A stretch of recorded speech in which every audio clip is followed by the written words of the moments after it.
break-even analysis. So this is the second to the last lecture for our subject, engineering economy. So what is break-even analysis? So this is a very useful tool or analysis in business. Um, so what break-even analysis? This is a financial tool that determines the point at which business uh, total sales or revenue is equal to the total cost. Okay. For example, when you engage in a business, let's say coffee shop, um, you have some cost involved in starting a business. Maybe you will rent a building or construct a building, let's say construct or rent, and then may sweldo ng mga tao, you have the material costs, and then let's say for coffee, you have to buy the coffee and and even the furnitures doon sa sa coffee shop. Now you have that cost of that business, and then you start selling. Now, let's say you have a just let's say one type of coffee lang. Let's say Americano, cafe Americano. And then you sell it for 100 pesos per cup. Okay. Now, there should be a minimum sales per month, let's say per month. Okay. Just a minimum sale per month in such a way na tamang-tama lang na ma-meet niya yung cost, yung total cost natin. So we call that point as the break-even point. So in the break-even point, wala tayong ginansya doon, wala pa tayong ginansya. Yun yung number ng unit ng product natin na kailangan nating mabenta in such a way na ma-coop up lang natin yung total cost. Right? So let's say let's go back to coffee shop. Kaya kung nag-establish ka ng coffee shop and then yung sale natin is hindi niya naabot yung minimum break-even point, makailang months na, then there's no use of continuing the business anymore. We need to close the business kasi nga it's not there's no profit at all. So loss ang labas. So as a business owner or a manager, you have to take note and watch out on the minimum number of products that should be sold out that that that should be sold, or we call it revenue. Later you will know what is that. In such a way na yung business natin is continuing pa siya, pwede pang i-continue. Okay, so that is a there's a point. So as an engineer, we need to, or economist, we need to determine that point na ang total cost is equal to the total sales or revenue ng business. Okay? So, parang lines lang yan eh. Parang intersections of two lines. So, kung saan yung nag-intersect yung dalawang line, we call it um, we call it the rev, break-even points. Okay. So, in break-even point, this is generally speaking, the break-even point, this is the value of a parameter that makes two elements equal. Wait, why am I?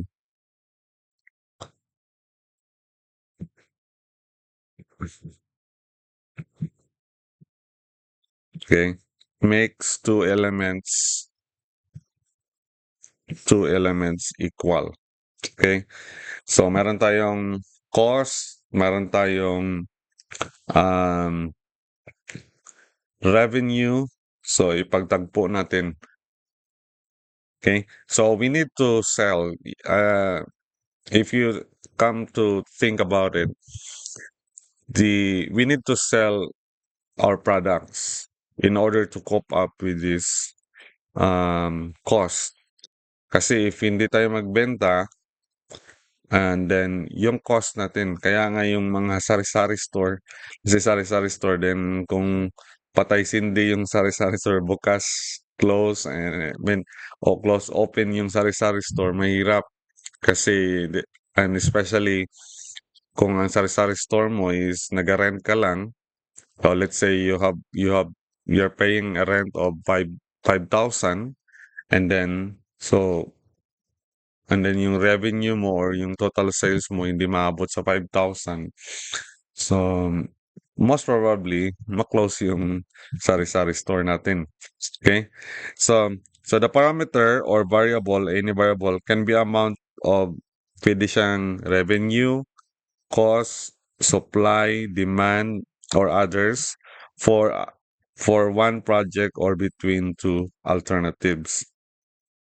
So the break-even point is identified as QBE. Here means quantity ng material. So yan yung number ng materials na kailangang mabenta, okay, or masold. Let's say for coffee, yung number of cups ng coffee na masold natin. Okay? So it is determined using linear or nonlinear math relationship. So parang intersections lang ng dalawang line. Meron tayong dalawang line, and then we determine the intersection. So yan yung break-even point natin. Okay? So here are the variables that we are going to consider sa engineering economy. So first is the quantity Q. Quantity, this is an amount of the variable in question. Example, units per year, hours per month. Okay? So ito yung mga unit natin. Okay, going back to our example, the coffee shop, let's say, kasi nga, yung pagbinta natin ng coffee is by cups, di ba? So, let's say, 500 cups per month. So, yun yung quantity natin. Okay? Then, so, we have to consider the cost involved. Okay, there are two kinds of costs involved here. The fixed cost or the FC, fixed cost. This cost is not directly dependent on the variable. Okay. For example, buildings, fixed overhead, insurance, minimum workforce cost. So, yun um, yung mga cost na hindi directly connected doon sa product natin. Okay? For example, sa coffee shop, coffee shop ang madadali kung ano. Kasi sa coffee shop natin, ang mga first cost is involving um, yung building. It's either pinakonstruct natin or nag-rent tayo. Okay? But hindi siya directly uh, connected doon sa product natin na coffee. Okay? Building, yung sweldo ng mga tao, yan. Insurance, ganun, mga permits. So, parang yun yung parang investment natin ba na ano, hindi pa direct lang ano. Kumbaga, if you see sa mga Jollibee, ganun 'di ba may mga franchise. So, you see, you have to may namas ko. Sorry. So, may you have to pay for the franchise first. So, labas out of your own pocket, mag-invest ka muna. So, that's part of the first cost. Hindi ka pa, wala pa yung directly sa sales natin. Okay? So, that's our first cost. Then, we have our variable cost. Ang variable cost, ito na yung direct na cost na involved sa production. Okay? For example, if you have coffee shop, we need to buy the coffee beans, right? And then the cups, yun. So the more coffee that we sell, then the more beans din ang kailangan. Nakuha? So every coffee na ma-sold out natin, ma-sell natin, mag-increase rin yung number of coffee beans and then the cups. Nakuha?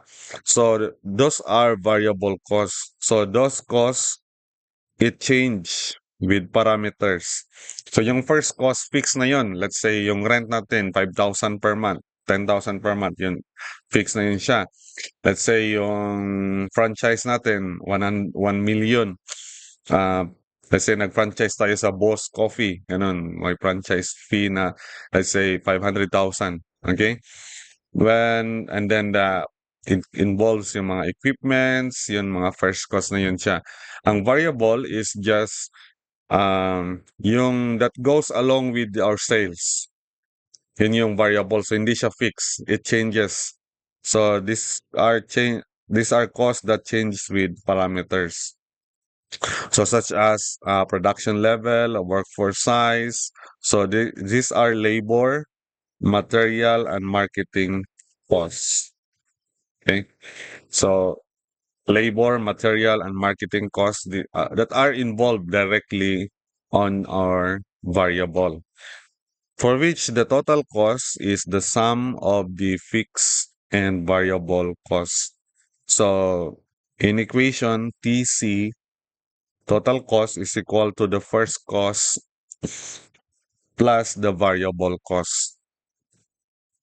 Okay, now here comes the revenue. Sorry.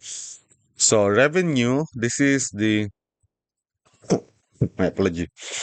So revenue, this is an amount. Um, this amount is dependent on the quality sold, or on the quantity sold. So ito yung, in simple words, these are total sales. Okay? Hindi pa itong wala pang ginansya doon.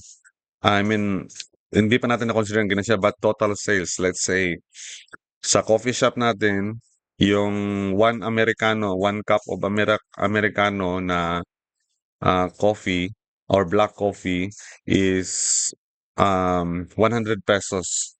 So yun yung total, yun yung revenue natin. Let's say kung ang consideration natin is per month, so you just sum up all the sales to for 1 month. Let's say ang total sales natin is 100,000 ganun. Okay? And then we need to compare that with our total cost. So yun yung revenue. Kung nagtinda ka ng coffee na 100 pesos per cup, yung 100, yun yung revenue. Okay? Wala pa tayo doon sa ginansya or ay sa kay na klasiko. Okay? So wala pa tayo doon sa point na may consider natin yung ginansya. Yung total sales lang muna. Okay? So profit. So here comes the profit. Yung profit, ito na yung ginansya natin.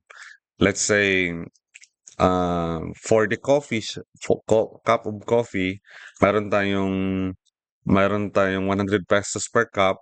So part of it actually is mayroong variable cost, right? Kasi yung coffee beans and then yung cup na ginamit natin, okay?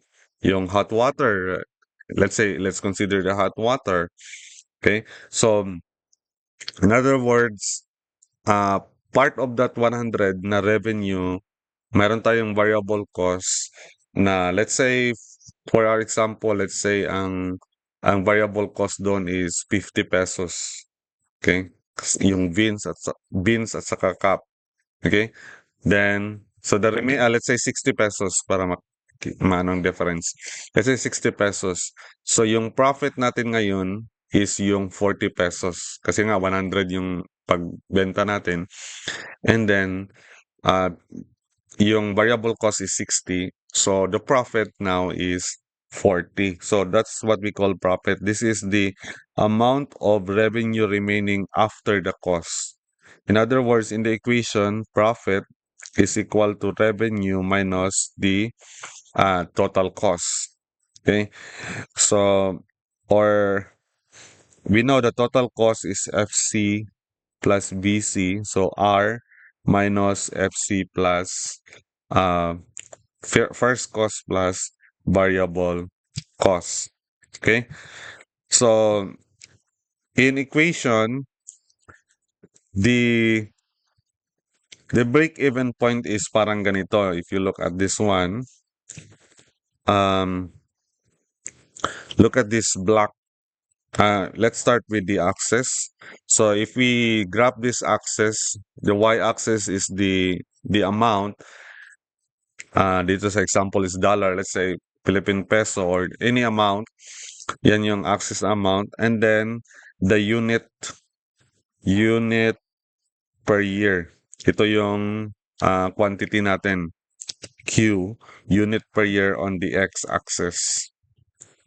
Okay, yan yung ma-produce. Now, we'll start with the total cost. Ito, total cost. At yung wala pa tayong nabenta,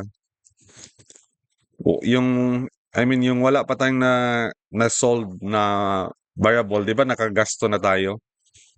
Right? So at the start, dito sa start natin, nakagasto na tayo ng, actually this one is the first cost. Yan. 'Di ba may initial investment na tayo pag-rent ng bahay, pag-rent ng building and all the permits, franchise, yung mga material, mga furniture sa loob ng coffee shop natin, meron na tayong initial investment. That is the first cost. Now, we need to produce, we need to sell. Kailangan meron tayong revenue in order to cope up that one. So, but the more we produce, yung cost natin, madadagdagan rin yung VC, ng variable cost. Madagdagan din ng variable cost, di ba? Ang total cost natin is equal to, total cost is equal to first cost plus variable cost. Tama? So, you see, ang total cost natin, mayroon na tayong initial na first cost. Madagdagan pa yan siya ng variable cost na VC. So, ang total cost graph natin, itong total cost na graph natin, yan, it will increase pa siya. Initially from first cost, mag-increase pa siya dyan. Okay? Now, what if walang variable cost? Kung walang variable cost, then straight line lang siya. Di ba? Parang straight line lang siya na ganyan. Kung wala variable cost. But because of the presence of variable cost, as dadami yung quantity natin, yung Q, mas dadami yung quantity natin na Q, mag-increase yung total cost rin. Okay? So, kaya ito nakaslope siya na ganyan. So, and then, here comes the revenue. So, ang revenue natin, revenue will start at 0 kasi di start tayo sa 0 sa revenue kasi wala pa nga tayong sell. Hindi, wala pa tayong nabenta, di ba? So, but as we move na mayroon tayong mabenta, mayroon rin tayong revenue. Kwa? So, tingnan nyo, at the start, na wala pa tayong mayroon tayong loss. Ito na difference. Ito na difference na height. Parang loss yan. Okay? Kumbaga, nag-franchise ka lang, and then di ka nagbenta, or nag-rent ka lang ng location, hindi ka nagbenta, then you have the loss. So, kailangan ma-recover natin yung loss natin. Okay? So, yun yung difference. Now, as we start selling our units, then mag-increase rin yan siya. Right? Hanggang sa mag-intersect sila ng ng total cost. Kuha? So, pag-intersect ng total cost, meaning equal na sila.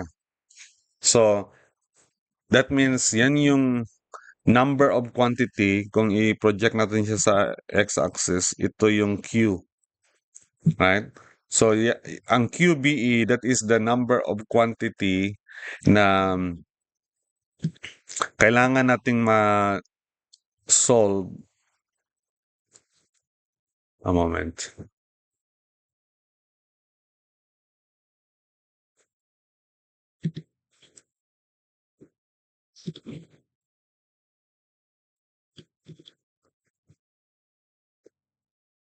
Okay.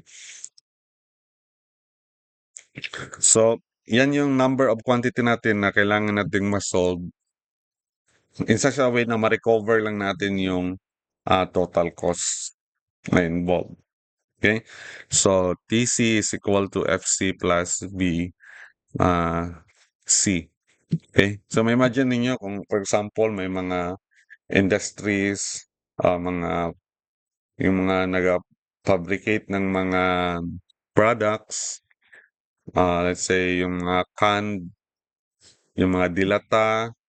So, mayroon silang minimum na production na masabi nila na enough lang.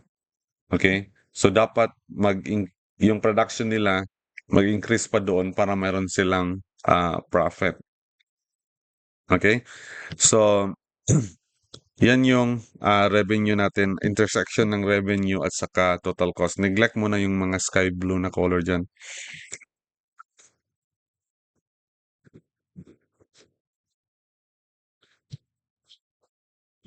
A moment. Nag-ano na naman. Nagloko naman yung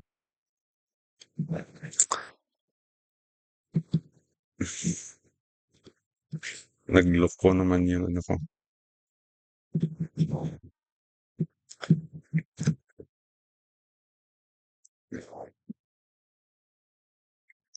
Hindi ko kasi alam paano mag-pause ng recording.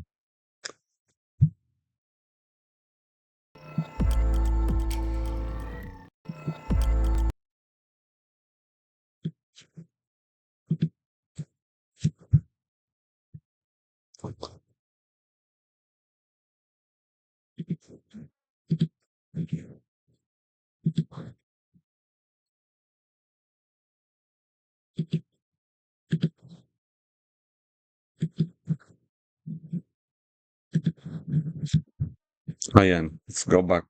I'm sorry.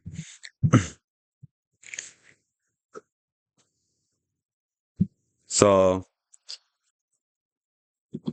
going back to this one, so paano natin i-determine itong break-even point?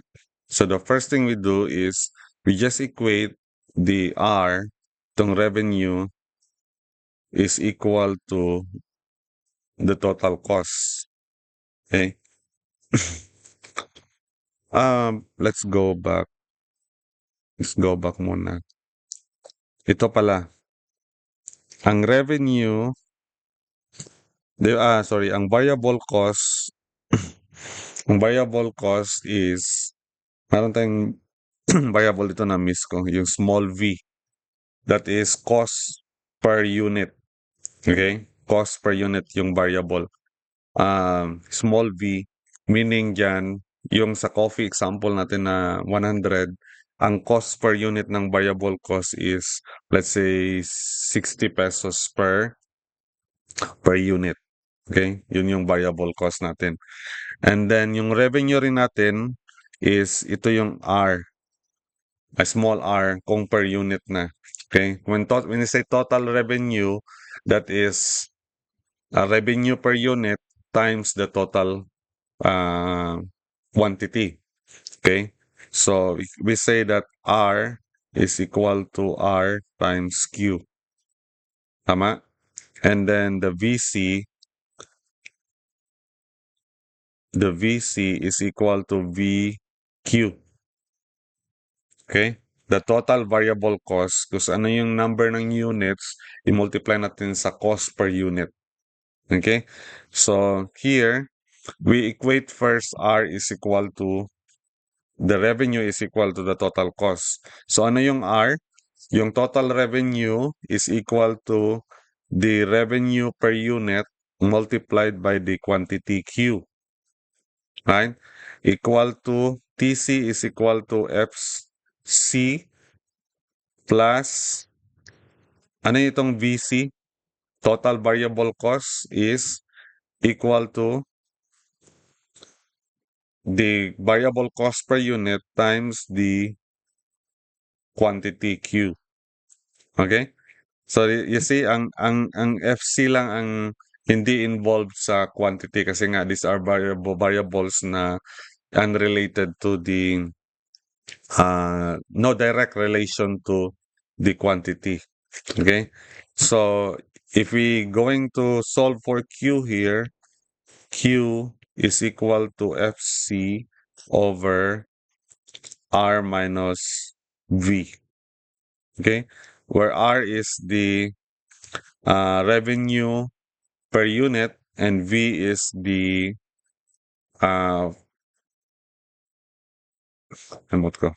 variable cost per unit. So actually, itong na-solve natin na Q, ito yung minimum quantity, or we call it the break-even point na quantity. Okay? QBE is equal to FC minus RV. Now, going back here, just an additional point here. Ito yung break-even point natin. Ito. Now, notice, kung pababaan natin yung variable cost. Let's say just in any example, let's say umabot tayo sa dapat ma-solve natin na itong Q dito is 10,000. Yan, 10,000 unit, yan yung break-even point. But notice pag bababaan natin yung variable cost, ito na ngayon yung equation ng total cost natin. Tama? This is a TC with lowered VC. Tingnan nyo, saan na ngayon yung break-even point? Dito. Diba? So, that means madaling ma-recover yung total cost natin. Yan. Let's say dito is mga 4,000. Example lang. So, by producing 4,000 cups na coffee or mabenta natin na 4,000 cups, na recover na agad natin kung magbababa tayo ng variable cost. Okay? Kaya yung iba, because of competition, you need to lower down your variable cost. Sometimes ma-compromise na yung quality. Basta yung iba hindi lang masyadong halata. Okay? For example, there was a time sa Jollibee na yung chicken nila, lumiit yung chicken. Diba? para medyo mura yung variable cost nila. Maliit na chicken. And they even order sa mga different breed of chicken. Kasi nga yung mas mura na chicken, mabilis na tumubo yung chicken pero mas mura siya. So, ganun yung mga other techniques, ang mga techniques in such a way na para madali yung uh, break-even point. So, beyond break-even point, any production beyond break-even point or any mabenta na natin kung any unit na mabenta natin beyond the break-even point, we considered profit na. Kasi nga ano yung profit? Profit is equal to the revenue minus the total cost. Tingnan nyo. So kung dito ka pa, yung revenue mo, subtract mo sa total cost, ito yung difference niya. Ito yung profit. Diba? So negative profit siya. While kung dito ka na sa right side ng break-even point, positive profit na. So ginansya ka na. So nag-gets niyo yung concept. So let's solve an example. So we have an example here. A plant produce 15,000 units per month. So ito yung na-produce niya, 15,000 units. May planta daw. Okay, planta. Nag-produce siya ng 15,000 units. I don't know anong planta ito, but let's say 15,000 units per month ang na-produce niya. Find the break-even level if the first cost is 75,000 per month and then the revenue is $8 per unit. Easy, per unit siya. Revenue is, so ano ito? Kung revenue ito is, this is the small r kasi per unit siya. Okay? And then the variable cost is $2.5 per unit. Now, determine the expected monthly profit or loss. Okay, so let's solve first the break-even point. So we know the formula QBE is equal to first cost over the revenue per unit minus the variable cost per unit. So ganun lang ka-simple. So ano yung first cost natin? Ito, 75,000. 75,000. Okay? So actually, this is 75,000 units per month. Sorry. Per month. Yeah, dollars per month. Okay, so dollars per month. So, ang revenue natin, kumbaga, kung lalagyan natin yung yung variable is dollars per month, right? Ang revenue, divided by the revenue per unit, this is equal to,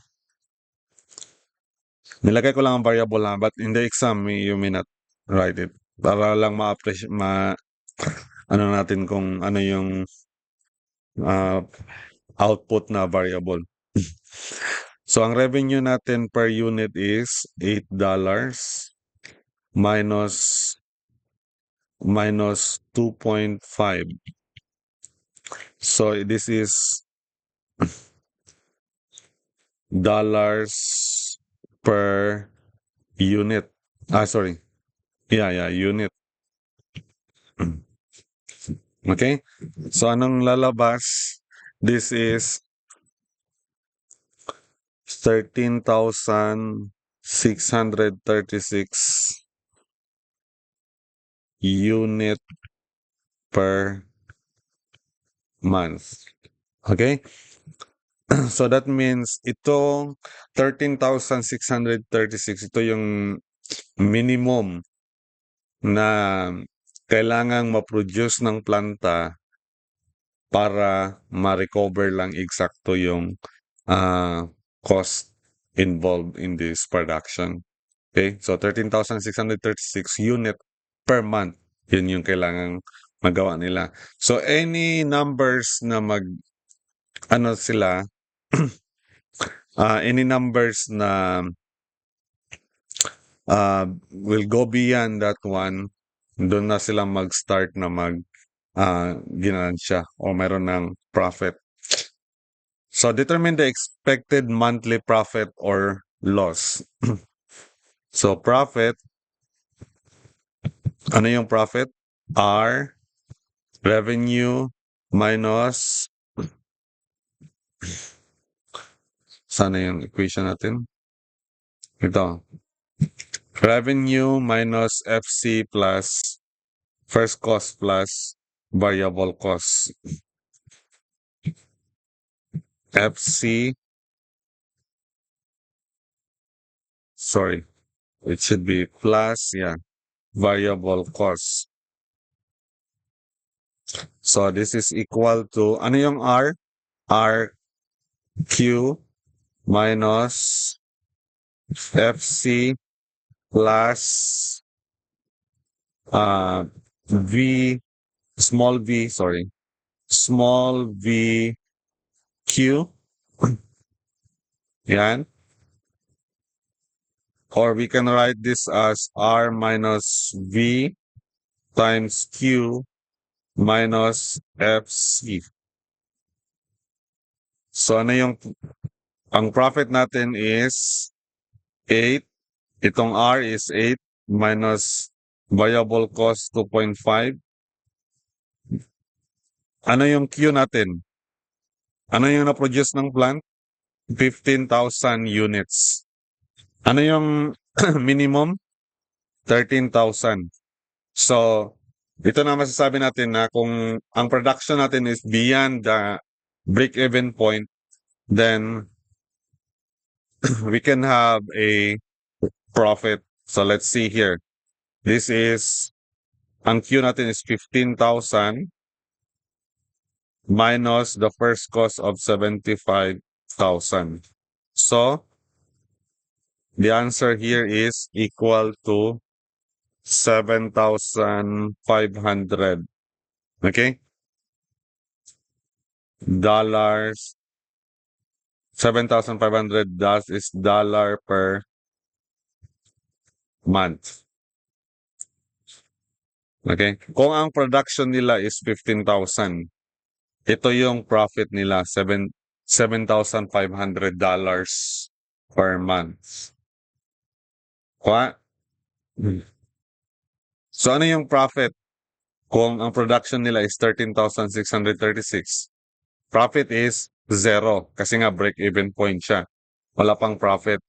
Na kung mag-produce lang ang planta ng 5,000 units per month, then you expect the profit is negative.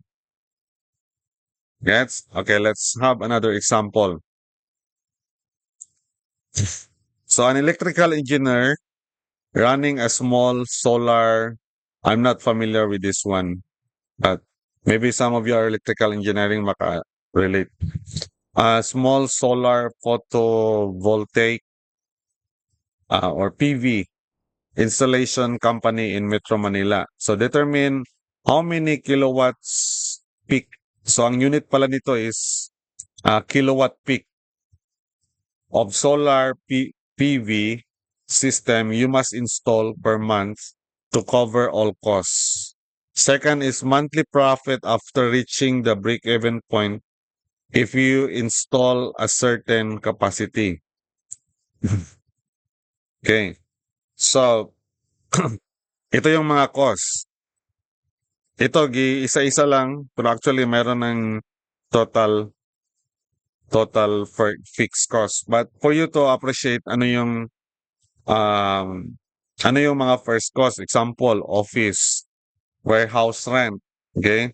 Salaries ng 2 technician, and then isang sales, utilities, internet, insurance, may marketing, and then depreciation of tools and vehicles involved. Okay, you have to quantify that one. Kaya dito lalabas yung depreciation analysis natin kasi per month, you have to consider that na a certain amount yung yung vehicle natin nag-depreciate siya. So you have to quantify that one. Kasi kung hindi mo consider yan at the end of your business, ah, akala mo na ano na, pero lugi ka pala kasi akala mo break even na lugi ka pala kasi hindi mo na consider yung depreciation ng vehicle natin or mga tools natin. Okay? So in here, the total fixed cost is 105,000. The variable cost, ano yung variable cost? Parang solar ito eh. So solar panels, okay, you have to buy that one. Inverter, mounting hardware, okay, installation labor, uh, especially sa mga installation labor, di ba? Minsan ang labor natin per by Pacquiao ba? O for example, sa mga electrician, pag mag-install sila 300 per outlet, ganun. So, directly involved siya sa per outlet, sa 300 per outlet. And then, meron tayong mga permits, inspection fees, transportation, well, totaling to 33,000 pesos. Yun yung variable cost. Okay? Ang selling price niya is 50,000 per unit. Per unit of that is per kilowatt peak. Okay, ang unit natin is per kilowatt peak installed. Okay, ayan yung, actually ito yung R, small r. Okay, ito, ito yung small v, yan. Ito naman yung first cost natin. Okay, let me add. Oh, sorry.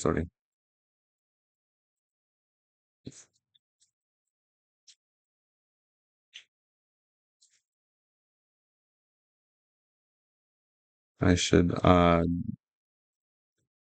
yan.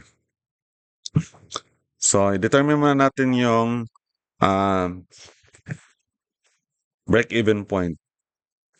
So, we have QBE is equal to first cost minus the revenue per unit minus the variable cost per unit.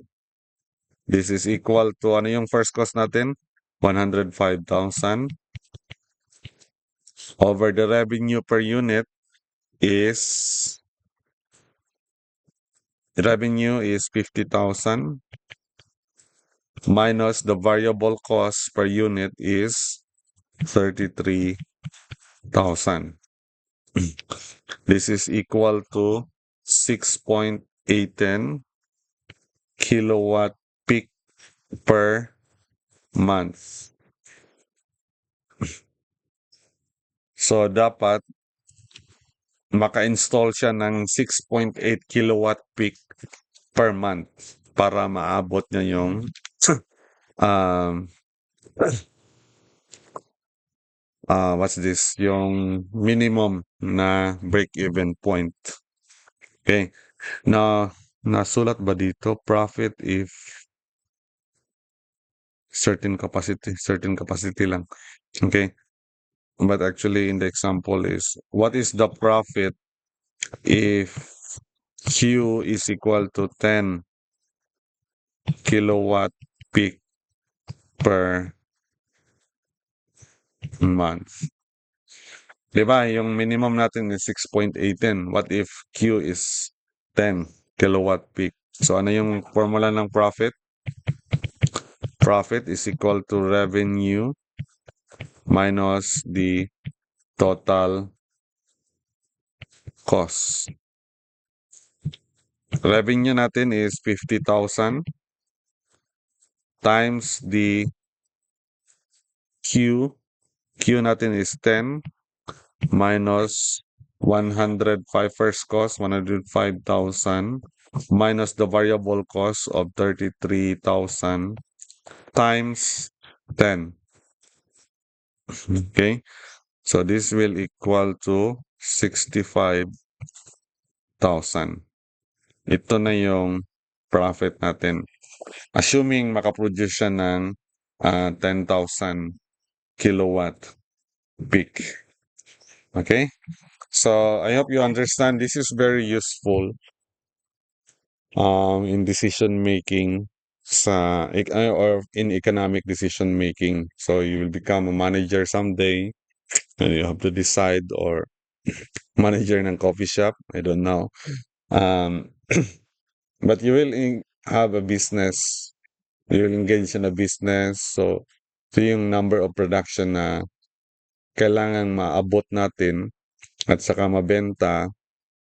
Not just production, kundi mabenta. Dapat makabenta tayo ng number of units para tama-tama lang na hindi tayo malugi. Okay? And if we can produce beyond that one, better than or more quantity than the break-even point, then much better.